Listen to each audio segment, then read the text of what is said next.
अभिवादन। आज हम एक बहुत ही गहरे और साथ ही बहुत व्यावहारिक विषय पर बातचीत करने वाले हैं जी। मन की स्थिरता कैसे पाएं।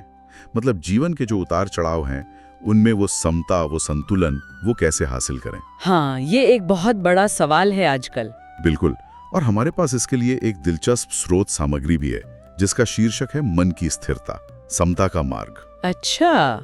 इसमें भगवद गीता का एक महत्वपूर्ण श्लोक है और साथ ही एक कहानी भी है जो इन विचारों को आप कह सकते हैं समझने में मदद करती है। जी, कहानी से अक्सर बातें ज्यादा आसानी से समझ आती हैं। हाँ, वही। तो आज हमारा इरादा है इस सामग्री के जरिए ये समझना कि ये जो समता या मानसिक संतुलन की बात होती है, इसका असल मतलब क्या है और क्या वाकई इसे रोजमर्रा की जिंदगी में उतारा जा सकता है। ये अहम सवाल है व्यावहारिकता का। हाँ, क्योंकि देखिए हम सब जानते हैं कि कैसे दूसरों की तारीफ सुनकर हम एकदम खुश हो जाते हैं। हाँ, बिल्कुल। और जरा सी आलोचना वो हमें परेशान कर देती है। जी। तो क्या हमारा मन हमेशा ऐसे ही बाहरी बातों पर निर्भर रहेगा? चलिए इसी सवाल के इर्द गिर्द आज की चर्चा को आगे बढ़ाते हैं। जरूर। तो आइए इस सामग्री को खोलते हैं और देखते हैं कि इसमें हमारे लिए क्या खास छिपा है। शुरुआत करते हैं भगवद गीता के एक श्लोक से। ये अध्याय 12 श्लोक 18 है। जी। श्लोक कुछ इस तरह है। समः शत्रु च मित्रे च तथा मानापमानेयो शीतोष्ण सुख दुखेषु समः संग विवर्जितः। बहुत सुंदर श्लोक है। सुनने में तो ये बहुत गहरा और शायद थोड़ा आदर्शवादी भी लगता है ना? हाँ, लगता तो है। शत्रु और मित्र में समान भाव, मान और अपमान में एक जैसा रहना, क्या ये सच में संभव है? चलिए इसका और थोड़ा और विस्तार से समझते हैं। हाँ, बिल्कुल। ये श्लोक वास्तव में एक आदर्श स्थिति का वर्णन करता है, एक ऐसे व्यक्ति का जिसके मन में स्थिरता आ चुकी है, जिसे योगी भी कहा जा सकता है। योगी, हाँ। स्रोत सामग्री इसके अर्थ को बहुत साफ तरीके से समझाती है। पहला हिस्सा समा शत्रौ च मित्रे च, ये कहता है कि ऐसा व्यक्ति मित्र और शत्रु के प्रति समान भाव रखता है। अच्छा। अब इसका मतलब ये नहीं कि उसे भले बुरे का फर्क नहीं पता। अच्छा। बल्कि ये कि उसका मन किसी के प्रति व्यक्तिगत द्वेष या फिर बहुत ज्यादा लगाव से प्रभावित नहीं होता। वो सबके प्रति एक बुनियादी समभाव रखता है। एक तरह का न्यूट्रल स्टांस कह सकते हैं। हाँ, कुछ वैसा ही। फिर अगला हिस्सा है तथा मानापमानयो, यानी मान मिलने पर वो अहंकार में नहीं फूलता। हाँ। और अपमान होने पर निराशा या क्रोध में डूब नहीं जाता। अच्छा। उसका जो आत्म मूल्य है वो बाहरी प्रशंसा या निंदा पर टिका नहीं होता। ये तो बहुत बड़ी बात है ना? ये बहुत बड़ी आंतरिक शक्ति की बात है। सोचिए अगर बाहरी राय हमें प्रभावित करना बंद कर दें तो कितनी आजादी होगी। बिल्कुल। हाँ। हम कितने स्वतंत्र महसूस करेंगे। सही बात है। फिर आता है शीतोष्ण सुख दुखेषु समः, मतलब जीवन में हमेशा सुख नहीं रहता, दुख भी आते हैं। कभी परिस्थितियां अनुकूल होती हैं, जैसे गर्मी में ठंडी हवा सुखद। हाँ। कभी प्रतिकूल होती हैं, जैसे सर्दी में ठिठुरन कष्टकारी। जी। स्थिर मन वाला व्यक्ति इन दोनों ही अवस्थाओं में अपना संतुलन नहीं खोता। वो सुख में बहकता नहीं और दुख में टूटता नहीं। वो जीवन की इस ड्यूअलिटी को, इस द्वंद्वात्मक प्रकृति को स्वीकार करता है। ये महत्वपूर्ण है। बिल्कुल। और अंत में जो शायद सबसे महत्वपूर्ण सूत्र है वो है संग विवर्जितः। संग विवर्जिता। हाँ, स्रोत इसे समझाता है आसक्ति से पूरी तरह मुक्त होना। आसक्ति यानी अटैचमेंट। जी, अटैचमेंट। ये किसी भी तरह का मोह हो सकता है, चीजों से, रिश्तों से, अपने विचारों से भी, या खासकर कर्मों के फलों से। अच्छा। मतलब व्यक्ति कर्म तो करता है, पूरी लगन से करता है, पर उसके परिणाम से अपनी खुशी या अपनी पहचान को नहीं जोड़ता। इसी अनासक्ति से, इसी डिटैचमेंट से सच्ची स्थिरता का जन्म होता है। ये सब सुनने में तो बहुत बहुत प्रभावशाली है, खासकर ये संग विवर्जिता वाली बात, आसक्ति से मुक्ति। लेकिन इसे व्यवहार में लाना, ये तो पहाड़ चढ़ने जैसा लगता है, सच कहूं तो। हाँ, लगता तो है शुरू में। हम तो इतनी छोटी छोटी बातों से प्रभावित हो जाते हैं। किसी ने तारीफ कर दी तो बस दिन बन गया। बिल्कुल। किसी ने कुछ कह दिया तो सारा मूड खराब। रोजमर्रा की जिंदगी में जहां लगातार बाहरी प्रतिक्रियाएं मिलती हैं, हाँ। चाहे वो दफ्तर हो, घर हो या आजकल वो सोशल मीडिया। हाँ, सोशल मीडिया तो एक बहुत बड़ा फैक्टर है। बिल्कुल। वहां ये संभाव बनाए रखना कैसे संभव है? समाज तो हमें लगातार बाहरी पुष्टि के लिए ही, मतलब वैलिडेशन के लिए ही प्रेरित करता रहता है। सही कहा आपने। और यहीं पर शायद स्रोत में दी गई अनिल की कहानी हमारी मदद कर सकती है। हाँ, वो कहानी बताइए उसके बारे में। वो इस सैद्धांतिक बात को शायद जमीन पर उतारने में सहायक हो सकती है। जी, अनिल, जैसा कि स्रोत बताता है, एक कामयाब व्यापारी था। बाहर से देखने पर सब ठीक था, उसका बिजनेस अच्छा चल रहा था। लेकिन अंदर से उसका हाल कुछ ऐसा था कि तारीफ सुनकर वो 7वें आसमान पर पहुंच जाता। अच्छा। और जरा सी आलोचना, कोई नेगेटिव फीडबैक मिला तो बस हताशा के गर्त में। ऐसा लगता था जैसे उसकी खुशी और दुख का रिमोट कंट्रोल दुनिया के हाथ में था। ओह, ये तो काफी अस्थिर स्थिति है। बिल्कुल। अनिल की कहानी इस बात का सटीक उदाहरण है कि बाहरी परिस्थितियों पर निर्भरता हमें कितना कितना कमजोर और अस्थिर बना सकती है। और यही उसके गुरु का मार्गदर्शन काम आता है। स्रोत के अनुसार गुरु ने अनिल को कोई लंबा चौड़ा प्रवचन नहीं दिया। अच्छा। बल्कि उसे यही श्लोक अध्याय 12 श्लोक 18 सुनाया और उसका मर्म समझाया। वही श्लोक? हाँ, वही श्लोक। गुरु ने उसे बताया कि देखो, जब तक तुम्हारा मन इन बाहरी हवाओं के साथ डोलेगा, प्रशंसा की हवा, आलोचना की हवा, तुम्हें कभी सच्ची स्थिरता नहीं मिलेगी। तुम्हारी शांति दूसरों की राय की गुलाम बनी रहेगी। दूसरों की राय की गुलाम, ये गहरी बात है। जी, अगर हम इसे थोड़ा और गहराई से देखें तो गुरु का संदेश सीधे श्लोक की शिक्षा से जुड़ता है। उन्होंने अनिल को समझाया कि सच्ची स्थिरता का स्रोत तुम्हारे अंदर है, बाहर नहीं। अंदर है। हाँ, तुम्हें ये क्षमता विकसित करनी होगी कि तुम हर परिस्थिति में, चाहे शत्रु सामने हो या मित्र, मान मिले या अपमान, सुख आए या दुख, अपने मन को शांत और संतुलित रख सको। बाहरी हालात तो बदलेंगे, वो तो बदलते ही रहते हैं। हाँ, वो तो बदलेंगे ही, लेकिन तुम्हारी आंतरिक स्थिति तुम्हारे नियंत्रण में हो सकती है।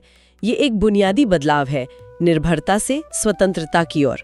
और जैसा कि स्रोत बताता है जी, इस एक उपदेश ने, इस एक समझ ने अनिल की जीवन जीने के तरीके को बदल दिया। बिल्कुल।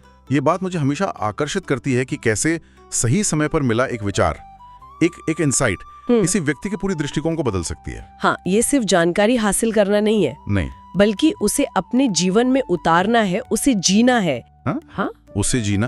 तो अनिल में क्या बदलाव आए? क्या वो एकदम इमोशनलेस हो गया, भावना शून्य? नहीं, भावना शून्य होना इसका लक्ष्य बिल्कुल नहीं है। श्लोक स्पष्ट करता है कि अनिल ने अपनी भावनाओं को दबाया नहीं। अच्छा। बल्कि उन्हें संतुलित करना सीखा। पहले जहां प्रशंसा सुनकर वो अत्यधिक उत्साहित हो जाता था, अब वो उसे सहजता से स्वीकार करता, पर इतराता नहीं था। इतराता नहीं था। और जहां आलोचना सुनकर वो हताश या क्रोधित हो जाता था, अब वो उसे सुनता, उस पर विचार करता, पर उसे अपने आत्मसम्मान पर हमला नहीं मानता था। उसकी प्रतिक्रियाएं बदल गईं। प्रतिक्रियाएं बदली, भावनाएं नहीं दबे। हाँ, बिल्कुल। वो ज्यादा शांत, ज्यादा संतुलित हो गया। और ये बदलाव सीधे तौर पर श्लोक के अंतिम और सबसे शक्तिशाली हिस्से संग विवर्जितः, यानी आसक्ति से मुक्ति से जुड़ा है। अच्छा, कैसे? अनिल की शांति का राज ये था कि उसने प्रशंसा और आलोचना के परिणामों से हाँ, उनके परिणामों से अपनी खुशी, अपने दुख और अपने आत्म मूल्य को जोड़ना छोड़ दिया। प्रशंसा से मिलने वाली वो जो क्षणिक खुशी होती है, उसका मोह और आलोचना से होने वाले डर का डर, इन दोनों के प्रति उसने एक तरह की अनासक्ति, एक डिटैचमेंट विकसित कर ली। उसने उन बाहरी प्रतिक्रियाओं और उनसे जुड़े परिणामों से एक मानसिक दूरी बना ली। ये ऐसा नहीं था कि उसे परवाह नहीं थी, नहीं, बल्कि अब उसकी आंतरिक शांति इन बाहरी घटनाओं की मोहताज नहीं रही। उसने उस जुड़ाव को काट दिया, वो आसक्ति छोड़ दी। अच्छा। यहाँ ये समझना महत्वपूर्ण है कि स्रोत जिस अनासक्ति की बात कर रहा है वो उदासीनता या इंडिफरेंस या अकर्मण्यता नहीं है। हाँ, ये जरूरी है समझना। जी, ये कर्म करते रहने, लोगों से जुड़ने, लेकिन फल या प्रतिक्रिया से अपने अहम को, अपने ईगो को न जोड़ने की कला है। अहम को न जोड़ना। हाँ, ये मैं और मेरा के भाव से थोड़ी दूरी बनाना है, खासकर जब बात बाहरी मूल्यांकन की हो रही हो। ये बात बहुत महत्वपूर्ण है कि अनासक्ति का मतलब उदासीनता नहीं, बल्कि परिणामों से भावनात्मक जुड़ाव कम करना। तो ये जो मानसिक दूरी या अनासक्ति है, ये स्थिरता यानी समता लाती कैसे है? इसका मैकेनिज्म क्या है? जैसे आपने कहा, अहम को न जोड़ना, ये कैसे काम करता है? इसका मूल विचार ये है कि हमारी ज्यादातर अशांति तब पैदा होती है जब बाहरी घटनाएं हमारी उम्मीदों या हमारी पहचान से टकराती हैं। हाँ, ये तो है। जब कोई हमारी प्रशंसा करता है तो हमारा अहम पुष्ट होता है, हमें अच्छा लगता है। जब कोई आलोचना करता है तो हमारे अहम को चोट लगती है, हमें बुरा लगता है। संग विवर्जिता होने का अर्थ है इस अहम के दाव को कम करना। अच्छा, अहम के दाव को कम करना। हाँ, जब आप बाहरी परिणामों या लोगों की राय से अपनी पहचान या अपनी खुशी को कम जोड़ते हैं तो वे बाहरी कारक आपको उतना हिला नहीं पाते। वे आते हैं और चले जाते हैं, जैसे लहरें तट से टकरा के लौट जाती हैं, तट वहीं स्थिर रहता है। वाह, क्या उदाहरण है। अनासक्ति आपको वो आंतरिक मजबूती देती है जिससे आप बाहरी झटकों को झेल सकें और अपना संतुलन बनाए रख सकें। तो एक तरह से अनासक्ति ही समता का आधार बनती है। जी, एक के बिना दूसरा अधूरा है। तो इसका मतलब ये हुआ कि हजारों साल पहले लिखा गया ये ज्ञान, ये आज की भागदौड़ भरी डिजिटल जिंदगी के लिए भी उतना ही या शायद उससे भी ज्यादा प्रासंगिक है। बिल्कुल, शायद ज्यादा ही। आजकल तो हर तरफ से प्रतिक्रियाएं आती हैं, सोशल मीडिया पर लाइक्स और कमेंट्स। वो तो है ही। दफ्तर में प्रदर्शन का मूल्यांकन, निजी रिश्तों में अपेक्षाएं और उनकी पूर्ति या अपूर्ति। जी। इन सब आधुनिक दबावों के पीछे समभाव और अनासक्ति का सिद्धांत कैसे लागू किया जा सकता है? क्या ये वाकई प्रैक्टिकल है या सिर्फ एक फिलोसॉफिकल आइडिया? नहीं, निश्चित रूप से ये आज भी उतना ही प्रासंगिक और प्रैक्टिकल है। स्रोत में दिया गया सिद्धांत समता और अनासक्ति जीवन के इन सभी आधुनिक पहलुओं में मानसिक संतुलन बनाए रखने का एक बहुत शक्तिशाली ढांचा, एक फ्रेमवर्क प्रदान करता है। फ्रेमवर्क। हाँ, ये ध्यान रखना महत्वपूर्ण है कि ये सिद्धांत बाहरी घटनाओं को बदलने की बात नहीं करता। अच्छा। क्योंकि वे अक्सर हमारे नियंत्रण से बाहर होती हैं। कोई आपकी तारीफ करेगा या आलोचना, ये आप तय नहीं कर सकते। सही बात है। आपको प्रमोशन मिलेगा या नहीं, ये पूरी तरह आपके हाथ में नहीं। सोशल मीडिया पर क्या प्रतिक्रिया आएगी, इस पर आपका नियंत्रण बहुत सीमित है। ये सिद्धांत आपकी प्रतिक्रिया को साधने की बात करता है। अपनी प्रतिक्रिया को। हाँ, उदाहरण के लिए सोशल मीडिया पर अगर कोई नकारात्मक टिप्पणी आती है तो समता का अभ्यास करने वाला व्यक्ति उसे देखेगा, शायद उससे कुछ सीखेगा भी, लेकिन उसे अपनी कीमत या अपनी खुशी का पैमाना नहीं बनने देगा। वो उस टिप्पणी से अपने अहम को चोटिल नहीं होने देगा। अच्छा। इसी तरह दफ्तर में अगर बड़ी प्रशंसा मिलती है तो वो उसका आनंद लेगा, लेकिन ये समझते हुए कि ये भी स्थायी नहीं है। वो अत्यधिक उत्साहित होकर अपना संतुलन नहीं खोएगा। रिश्तों में अगर असहमति होती है तो वो अपनी बात रखेगा, लेकिन दूसरे के दृष्टिकोण को भी समझने की कोशिश करेगा, बिना इसे व्यक्तिगत हार जीत का मुद्दा बनाए। हार जीत का मुद्दा ना बनाना। यहाँ हर स्थिति में अपनी आंतरिक स्थिरता बनाए रखने की कला है, जो अनासक्ति के अभ्यास से आती है। ये समझना कि असली नियंत्रण बाहरी घटनाओं पर नहीं बल्कि अपनी आंतरिक प्रतिक्रिया पर है, ये अपने आप में एक बहुत बड़ा मानसिक बदलाव है। जी बिल्कुल। ये सुनने में शायद सरल लग सकता है, लेकिन इसे आत्मसात करना वाकई स्वतंत्रता देने वाला विचार है। ये हमें परिस्थितियों का शिकार होने से बचाता है। हाँ। और हमें अपने मानसिक जीवन का कर्ता बनाता है। हमारी शांति, हमारी खुशी बाहरी चीजों, लोगों की राय या परिस्थितियों की मोहताज नहीं रहती। तब हम वास्तव में स्थिर और स्वतंत्र होते हैं। यही समता और संग विवर्जिता का संयुक्त प्रभाव है। तो आज की इस गहरी बातचीत का सार क्या निकलता है? हमने भगवद गीता के एक श्लोक और अनिल की कहानी के माध्यम से देखा कि सच्ची मानसिक स्थिरता, जिसे स्रोत मन की स्थिरता कहता है, जी। वो बाहरी परिस्थितियों की देन नहीं है। ये प्रशंसा या आलोचना, सफलता या असफलता, सुख या दुख जैसे द्वंद्वों से ऊपर उठकर अपने अंदर संतुलन खोजने की प्रक्रिया है। हाँ, अंदर। ये स्थिरता समता का भाव विकसित करने से आती है, यानी जीवन के हर उतार चढ़ाव में, हर विपरीत परिस्थिति में एक समान संतुलित बने रहने की क्षमता। ये एक आंतरिक शक्ति है, कोई बाहरी कवच नहीं। बिल्कुल सही कहा। और जैसा हमने विस्तार से चर्चा की, यह संतुलन काफी हद तक आसक्ति या मोह से मुक्ति यानी संग विवर्जिता होने से जुड़ा है। जब हम बाहरी परिणामों, लोगों के विचारों और क्षणिक भावनाओं से अपनी खुशी, अपने आत्म मूल्य को कम जोड़ते हैं, तो हम स्वाभाविक रूप से अधिक स्थिर और शांत रह पाते हैं। हमारी मानसिक शांति की चाबी फिर दूसरों के हाथ में नहीं रहती, हमारे अपने हाथ में आ जाती है। अपने हाथ में। ये बहुत सशक्त करने वाला विचार है। जी। जाते जाते एक विचार छोड़ जाते हैं जिस पे शायद आगे मनन किया जा सकता है। जरूर। स्रोत हमें सम या समान होने की एक आदर्श अवस्था के बारे में बताता है। भगवद गीता का श्लोक एक ऊंचे लक्ष्य को दर्शाता है जी।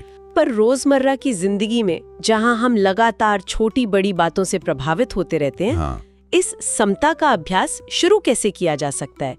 क्या इसकी शुरुआत बहुत छोटी चीजों से हो सकती है?